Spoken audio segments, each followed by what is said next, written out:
ತಾಲೂಕಿನ ದೇವಲಾಪುರ ಗ್ರಾಮದ ಸರ್ಕಾರಿ ಶಾಲೆಯ ಎಸ್ಎಸ್ಎಲ್ಸಿ ವಿದ್ಯಾರ್ಥಿನಿ ರೂಪಾ ಪಾಟೀಲ್ ರಾಜ್ಯಕ್ಕೆ ಪ್ರಥಮ ಸ್ಥಾನ ಬಂದು ಜಿಲ್ಲೆಗೆ ಕೀರ್ತಿ ತಂದಿದ್ದಾಳೆಂದು ಜಿಲ್ಲಾ ಪಂಚಾಯತ್ ಸಿಇಒ ರಾಹುಲ್ ಶಿಂದೆ ಹೇಳಿದರು. ಶನಿವಾರ ಸಂಜೆ ಬೆಳಗಾವಿಯಲ್ಲಿ ಸುದ್ದಿಗಾರರೊಂದಿಗೆ ಮಾತನಾಡಿದವರು, ಎಸ್ಎಸ್ಎಲ್ಸಿ ಪರೀಕ್ಷೆಯಲ್ಲಿ ಮುಂಬರುವ ದಿನಗಳಲ್ಲಿ ಮಕ್ಕಳು ಹೆಚ್ಚಿನ ಅಂಕ ಪಡೆಯುವಲ್ಲಿ ಡಿಸಿಪಿಐ ಇಲಾಖೆ ಶ್ರಮಿಸಬೇಕೆಂದು ಸೂಚನೆ ನೀಡಲಾಗಿದೆ ಎಂದರು. ಶಾಲೆಯಲ್ಲಿ ಓದಿದ್ದು ಅವರು ನಮ್ಮ ಜಿಲ್ಲೆಗೆ ಒಂದು ಕೀರ್ತಿ ತಂದಿದ್ದಾರೆ. 625ಗೆ 625 ತಂದಿದ್ದ ಒಂದು ಹೆಮ್ಮೆಯ ವಿಷಯ. ಅದು ಅವರಿಗೆ ಮತ್ತು ನಮ್ಮ ಸರ್ಕಾರಿ ಶಾಲೆಗೆ ಒಂದು ಪ್ರೇರಣೆ ಆಗಿದೆ.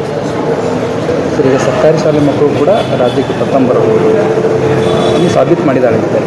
ಮತ್ತು ಇನ್ನೊಂದು ಏನಂದರೆ, ಬೆಳಗಾವಿ ಶಿಕ್ಷಣ ಇಲಾಖೆ ಅಧಿಕಾರಿಗಳು ಕೈಗೊಂಡಂಥ ಕಾರ್ಯಕ್ರಮಗಳು ಅದು ಬಹಳ ಸಹಕಾರಿಯಾಗಿದ್ದಾವೆ.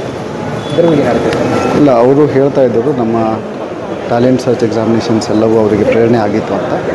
ಅದ್ರ ಜೊತೆ ನಮ್ಮ ಟೀಚರ್ಸು ಕಷ್ಟಪಟ್ಟಿದ್ದು, ಅವರಿಗೆಲ್ಲ ಎಕ್ಸ್ಟ್ರಾ ಕ್ಲಾಸಸ್ ತಗೊಂಡಿದ್ದು ಹೆಲ್ಪ್ ಆಗಿದೆ ಅಂತ. ಬಟ್ ಅದ್ರ ಜೊತೆಗೆ ನಮ್ಮ ಎಲ್ಲ ವಿದ್ಯಾರ್ಥಿ ಅವರಿಗೆ ಕೂಡ ನಾವು ಒಂದು ಬಿಕಾಸ್ ಎಜುಕೇಷನ್ ಸೆಕ್ಟರ್ ಒಂದು ಸ್ಲೋ ಗ್ರೋಯಿಂಗ್ ಸೆಕ್ಟರ್, ಅದಕ್ಕೆ ನಾವು ಫೌಂಡೇಶನ್ನಿಂದನೇ ನಾವು ಬಲಪಡಿಸಬೇಕಾಗಿರುತ್ತೆ. ಮುಂದಿನ ವರ್ಷ ಅದಕ್ಕೆ ನಾವು ಕಾರ್ಯಾಚರಣೆ ಈ ಬಾರಿ ರ್ಯಾಂಕ್ ಅಪ್ಗ್ರೇಡ್ ಆಗಿದೆ ಸರ್. ಬೆಳಗಾವಿ 25ನೇ ರ್ಯಾಂಕ್ ಬಂದಿತ್ತು, ಕಳೆದ ಬಾರಿ 29ನೇ ರ್ಯಾಂಕ್.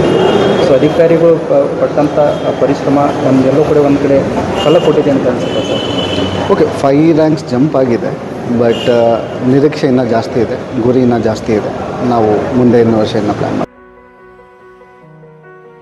ತಾಜಾ ಸುದ್ದಿಗಾಗಿ ಎಂಟಿವಿ ನ್ಯೂಸ್ 24x7ಗೆ ಸಬ್ಸ್ಕ್ರೈಬ್ ಮಾಡಿ ಮತ್ತು ಬೆಲ್ ಐಕಾನ್ ಅನ್ನು ಒತ್ತಿ. ತಪ್ಪದೇ ಲಿಂಕ್ ಶೇರ್ ಮಾಡಿ.